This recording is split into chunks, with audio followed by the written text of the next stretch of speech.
네, 그리고 미국 정보기관의 도감청 의혹이 불거진 뒤 처음으로 국회에서 관련 상임위 전체 회의가 열리기도 했습니다.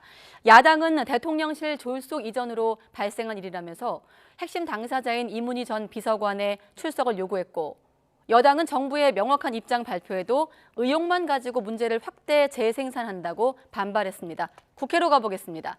손유정 기자. 네, 국회입니다. 네, 조금 전 국회 외통위 회의가 시작이 됐습니까?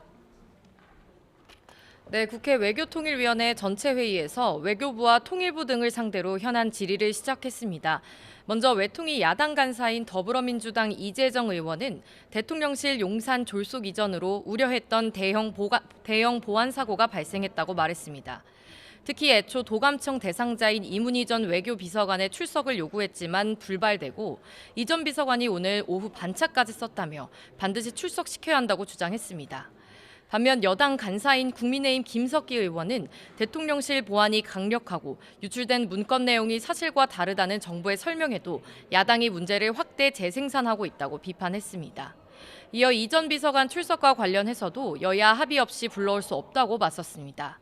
앞서 국민의힘과 민주당 지도부도 각각 외교 문제를 정쟁화하고 있다, 우리 정부가 합리적 문제 제기를 막고 있다며 맞붙었습니다. 외교 문제에서는 최근에 또 우리가 국익을 우선으로 해서 우리가 이념이나 정쟁 차원에서 봐서는 안 될 그런 사안도 있습니다. 바로 후쿠시마 쇼에 이어서 또 혹시 미국발 또 괴담이 나오지 않을까. 정부는 도청 의혹의 실체를 낱낱이 파악하고 사실이라면 미국 정부의 공식 사과와 재발 방지 약속을 반드시 받아내야 합니다. 오늘 오전 국회 일정에 참석한 박진 외교부 장관도 기자들을 만나 이번 의혹과 관련된 문건 상당수가 조작된 것으로 평가된다고 거듭 강조했습니다. 미국과는 긴밀히 지금 소통을 하고 있습니다. 대통령실에서도 발표가 있었습니다마는 상당수의 문건이 조작된 것으로.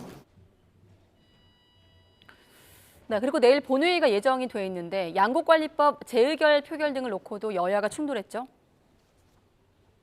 네, 오늘 오전 여야 원내대표가 국회의장 주재로 만나 내일 본회의 안건에 대해 논의했지만 이견만 확인했습니다. 특히 윤석열 대통령이 거부권을 행사한 양국관리법 개정안에 대해 내일 본회의에서 재의결 표결이 이루어질지 관심인데요. 민주당은 표결이 불가피하다는 입장이고 국민의힘은 부결로 당론을 모은 가운데 야당의 본회의 직회부 시도들을 비판했습니다. 직회부가 이렇게 계속 늘어나고 또 제2요구권을 행사하고 이런 모습들이 힘든 국민들한테 얼마나 불편을 줄지 걱정이 많이 됩니다. 이제 양국관리법이 대통령께서 거부권을 행사하셨는데 매우 좀 유감이고 아쉽습니다. 국회 법과 또 헌법의 정신에 따라서 제2표결은 불가피하다고 생각이 듭니다. 이런 가운데 보건복지위에서 본회의로 직회부된 간호법 처리 문제도 쟁점인데요. 어제 여당과 정부가 간호법을 간호사 처우법으로 변경하는 대안을 제시했지만 야당은 원안을 단독 처리하겠다는 입장이어서 의견 차이를 좁히지 못하고 있습니다. 선거제 개혁을 논의하는 국회 전원위 세 번째 토론도 진행되고 있는데 김영철 성공회대 교수 등 전문가 4명도 의견을 제시할 예정입니다. 지금까지 국회에서 전해드렸습니다.